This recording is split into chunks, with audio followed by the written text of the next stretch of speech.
मैंने सोने का प्राइस पूछा तुमसे। सोना खरीदना मेरे लिए रात में सोने जितना आसान काम है। I am sorry ma'am. क्या सॉरी? तुम्हें पता नहीं है, मेरी बहू तुम्हें सोने में तोल सकती है। तभी ज्वेलरी शॉप ओनर आता है। अरे शारदा जी, क्या हो गया? आप नाराज क्यों हो रही हैं? अरे राजू, मैडम और मैडम की बहू के लिए जरा ठंडा शरबत ला। जी मालिक, अभी लाता हूँ। मैं अपनी बहू के साथ यहाँ सोना खरीदने आई हूँ। मेरी बहू को एक सोने की नेकलेस पसंद आई है और ये लड़की उसे सोने के दाम और डिस्काउंट बताने लगी।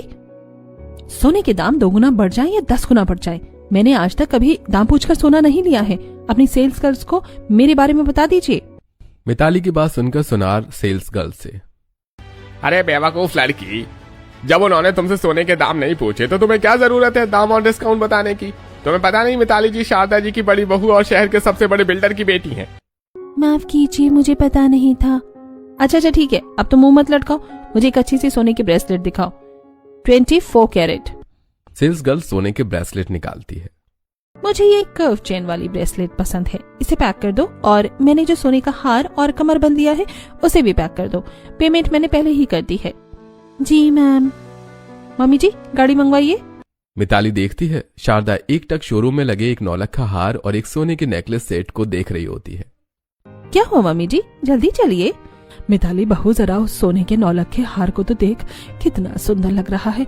और उसके बगल में रखे सोने की ज्वेलरी सेट को तो देख, कितना भारी और सुंदर है। ऐसा लग रहा है किसी रानी महारानी का हो। इसकी कीमत तो लाखों में होगी। हाँ शारदा जी, सही कहा। ये सोने का नेकलेस और सोने का 9 लाख का हार दोनों 24 कैरेट सोना है और अभी तो सोने के दाम भी बढ़े हैं। मम्मी जी, आपको ये सोने का नेकलेस सेट और सोने का 9 लाख का हार पसंद आया? इन दोनों को भी पैक कर दीजिए और बिल बताइए कितना हुआ। मिताली के लाखों के सोने के हार को एक झटके में पैक कर 2 बोल देने पर सुनार, सेल्स गर्ल और आसपास के लोग और खुद शारदा हैरान हो जाती हैं। बहू, ये सोने का नेकलेस और सोने का 9 लाख का बहुत महंगा होगा। कितने का है ये? दाम बताने की कोई जरूरत नहीं है। मिताली के खरीदे सभी सोने की बिलिंग होती है। बहू, 65 लाख रुपए का बिल हुआ। मिताली ऑनलाइन पैसे ऑनलाइन पेमेंट करती है। आप लोग हैरान मत होइए, ये मेरे लिए चिल्लर के बराबर है। मम्मी जी, घर चलिए। मैम, आपको अपनी सास के लिए इतना महंगा सोने का नेकलेस और सोने का हार लिया, खुद के लिए सोने का हार, सोने का कमरबंद और सोने की ब्रेसलेट ली। अपनी देवरानी के लिए भी कुछ ले लीजिए। मेरे देवर जी अभी तक मेरे लिए देवरानी लाए ही नहीं है। जिस दिन देवरानी आएगी उस दिन तुम्हारी ज्वेलरी शॉप छोटी पड़ जाएगी। सोने की शॉपिंग करने के बाद मिताली और शारदा अपने घर चली जाती हैं। मम्मी जी, आज तो सोने की खरीदारी में मैं बहुत थक गई हूँ। बहू, तू यहाँ बैठ, मैं तेरे लिए पानी लेकर आती हूँ। शारदा किचन से एक गिलास पानी लाकर मिताली को देती है। तभी गंगा देवी कहती हैं, क्यों शारदा बहू, बड़ी खुश लग रही है। तेरी बहू ने फिर तुझे कुछ खरीद कर दिया है क्या? मम्मी बताओ ना, भाभी ने इस बार तुम्हारे लिए कौन सी सोने की चीज खरीदी है? माँ जी, ये देखिए, मेरी बहू ने सोने का 9 लाख का हार और एक सोने का नेकलेस सेट दिलाया है मुझे। अच्छा शारदा बहू, तो इस बार तो सोने के हार और नेकलेस में बिक गई है। माँ जी, ये आप मुझसे कैसे बातें कर रही हैं? मेरी बहू ने मुझे सोने की चीज दी है, इसका मतलब ये थोड़ी कि मैं बिक गई हूँ या बहू ने मुझे खरीद लिया है। अच्छा, तो तू ऐसे ही अपनी बहू को पानी पिला रही है? तो उन्हें अपनी पूरी जिंदगी में मुझे तो कभी इस तरह पानी नहीं पूछा। शारदा बहू, मैं बहुत अच्छे से जानती हूँ तेरे लालची स्वभाव को। अच्छा लगता है तुझे अमीर घर की लड़की को अपनी बहू बनाकर उससे सोने के महंगे गिफ्ट लेना। गंगा देवी के ताने से शारदा मुंह बनाकर अपने रूम में चली जाती है और इसी तरह कुछ दिन बीतते हैं और एक दिन पूरे परिवार को शादी में जाना होता है। तब ड्रेसिंग टेबल के सामने खड़ी मिताली, ये सोने का हार मेरे ऊपर कितना अच्छा लग रहा है। मिताली, और कितने सोने के गहने पहनोगी? अरे बस करो, चलती फिरती सोने की दुकान लग रही हो। मेरे सोने के गहने हैं, जितने मन करेगा उतने पहनूंगी। वहीं दूसरी तरफ मिश्रा जी की बेटी की शादी में लोग उनकी बेटी से ज्यादा मुझे देखेंगे। मैं इतना महंगा सोने का नेकलेस जो पहना है। इसी तरह तैयार होकर पूरा परिवार शादी में आता है। शादी में मिताली और शारदा के सोने के हार सबका ध्यान अपनी तरफ खींच। शारदा दीदी, ये सोने का नेकलेस तो आपके ऊपर बड़ा जच रहा है। मेरी बहू ने इतना महंगा सोने का हार दिलाया है, जचेगा ही।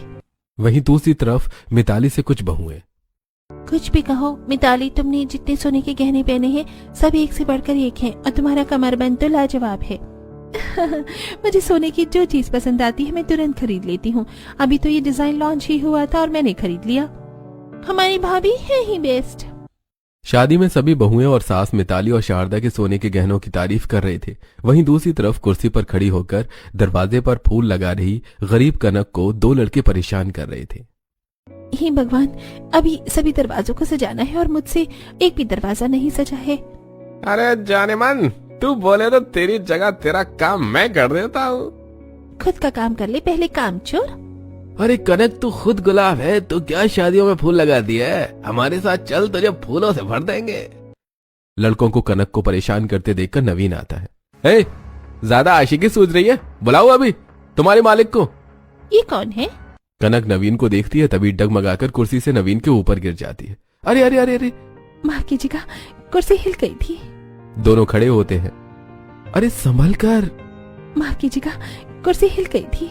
अरे पैसे वाला लड़का देखकर कुर्सी हिल गई? हाँ बोल ना, जानबूझकर गिर गई? अरे हम कुछ कहते हैं तो बड़ी सती सावित्री बनती है। अब क्या हुआ? तुम लोग जाते हो यहाँ से या बुलाओ तुम्हारे मालिक को? चलो फूटो यहाँ से। दोनों लड़के अपना काम करने लगते हैं। तभी कनक, मैं जानबूझकर आपके ऊपर नहीं गिरी। अरे आप डर क्यों रही हैं? मैं समझ गया, वैसे आप देखने में अच्छे खानदान की लग रही हैं और यहाँ पर फूल क्यों लगा रही हैं? इस दुनिया में मेरा कोई नहीं है। मैं शादियों में छोटे मोटे काम करके अपना पेट पालती हूँ। बेचारी कितनी बेबस लड़की है। इसी तरह नवीन कनक से बातें करने लगता है और गंगा देवी नवीन को देख रही होती है। शादी पूरी होती है, सभी घर आते हैं। फिर अगले दिन नवीन अपने बेड पर लेटकर खुद से बातें करते हुए कहता है, ये क्या हो गया मुझे? जब भी आंखें बंद कर रहा हूं कनक ही दिख रही है। काश कनक का फोन नंबर ले लिया होता। तभी गंगा देवी आती हैं। बेटा, ये उम्र नंबर लेने की नहीं है, हाथ थामने की है। नवीन घबराकर उठकर बैठ जाता है। अब क्या क्या दादी, मैंने कुछ नहीं कहा। मुझसे छुपाने की कोई जरूरत नहीं है। मैं शादी में सब देख रही थी। तो उस लड़की से बड़ी हंस हंस कर बातें कर रहा था।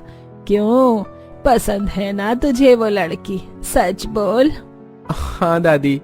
पूरी शादी में मेरी नजर उस लड़की पर ही बनी हुई थी।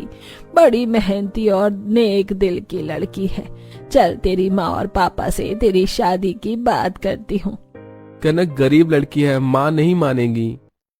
मैं तेरी माँ की सासु माँ हूँ। सीधे तरीके से नहीं मानेगी तो मैं भगाकर तेरी शादी करवाऊंगी।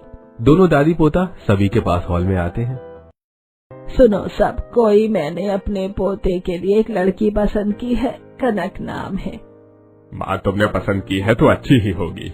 लड़की के पिता क्या करते हैं? दहेज में कितना सोना देंगे?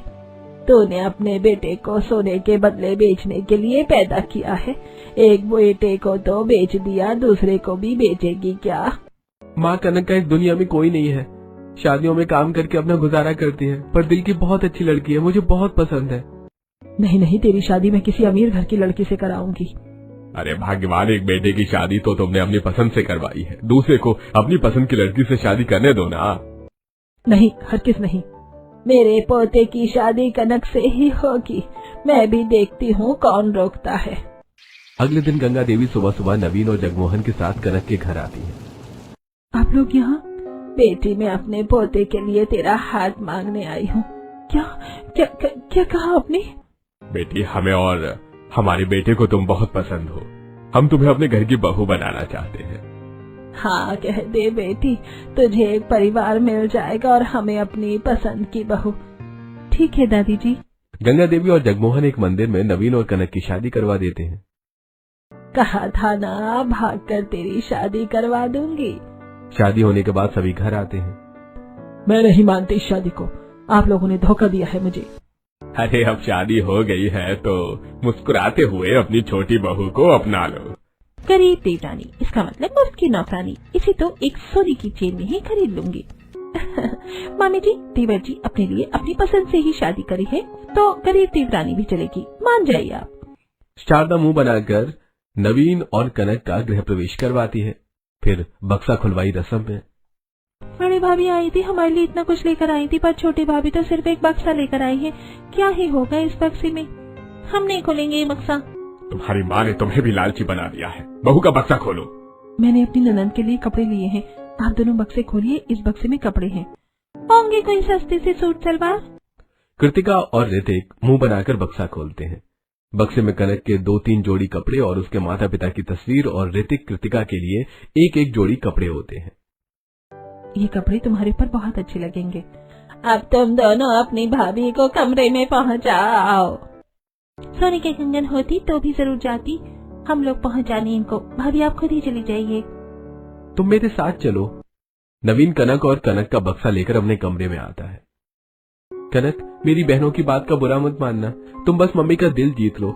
मम्मी तुमसे खुश हो जाएंगी तो वो भी तुमसे खुश हो जाएंगी। मैं माँ जी का दिल जीतने की पूरी कोशिश करूँ।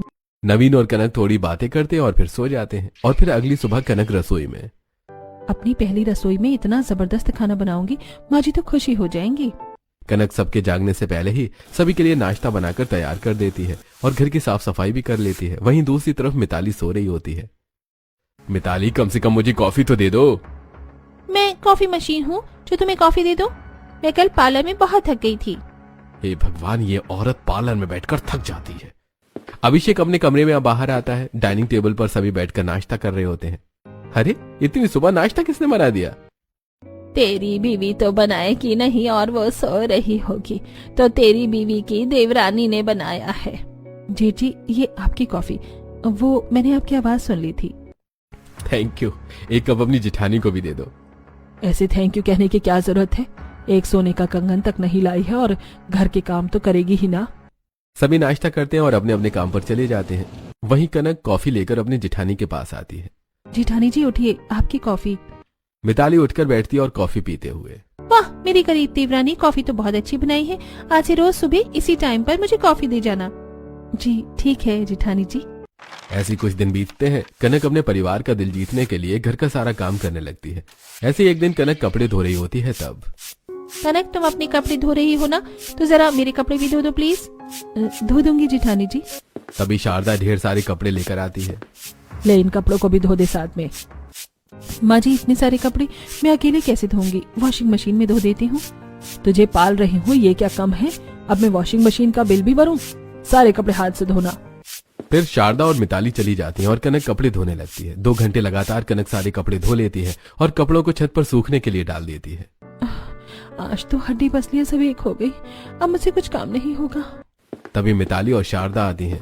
मिताली बहू, बता दे इसे तेरी किट्टी पार्टी में क्या क्या बनना है। चाय, समोसा, सबके लिए नमकीन और फ्रेंच फ्राइज। सुन लिया ना, शाम को 4 बजे तेरी जिठानी के कुछ दोस्त आएंगे किट्टी पार्टी करने। उनके आने से पहले ये सारा खाना बना देना। मिताली बहू का कमरा भी साफ कर देना। आप फिक्र मत कीजिए जिठानी जी, मैं सब काम कर दूंगी। दिन भर की थकान होने के बाद भी कनक किचन में मिताली का बताया सारा खाना तैयार करती है और फिर उसके पूरे कमरे में झाड़ू मारती है। तभी मिताली की दोस्तें आती हैं। अरे मितान, ये लड़की कौन है? तेरी देवरानी है ना? क्या तेरी देवरानी के पास एक भी सोने का गहना नहीं है? ये मेरी देवरानी नहीं, हमारे घर की नौकरानी है। जाओ, सबके लिए नाश्ता लेकर आओ। कनक किचन में आती है। जिठानी जी ने मुझे नौकरानी क्यों कहा? क्योंकि तू नौकरानी ही है, और खबरदार उनके सामने कुछ कहा तो।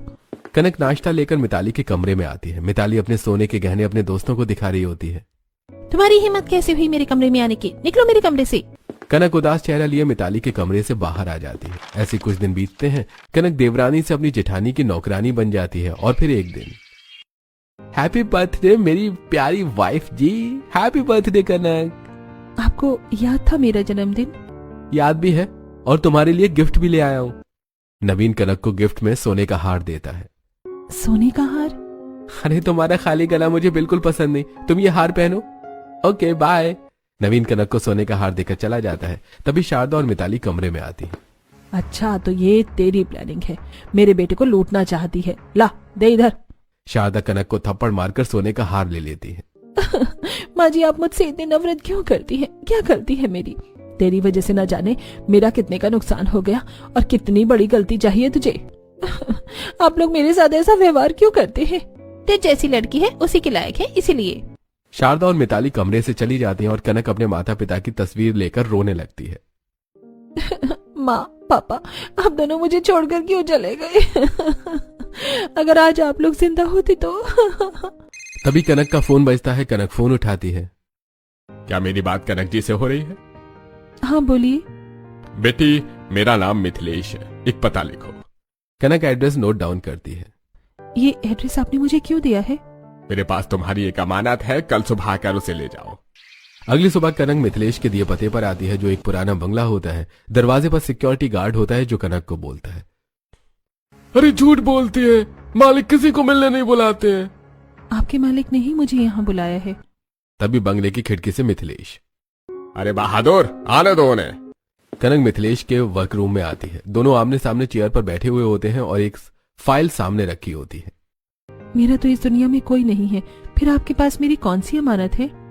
बेटी, मैं तुम्हारे नाना का दोस्त और वकील हूँ। मेरे नाना कहाँ है वो? मेरी माँ ने तो मुझे कभी नाना के बारे में कुछ बताया ही नहीं।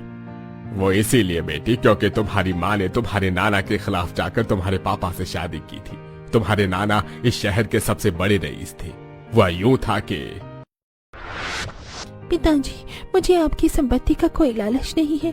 मैं योगेंद्र को बहुत पसंद करती हूँ और उससे शादी करना चाहती हूँ। कुसुम बेटी, यही योगेंद्र हमारे घर का माली है। अगर तुम इस माली से शादी करोगी तो समाज में मेरी क्या इज्जत रह जाएगी? मालिक, मुझे आपके पैसों का कोई लालच नहीं है। मैं कुसुम को बहुत खुश रखूंगा, मेरा यकीन कीजिए।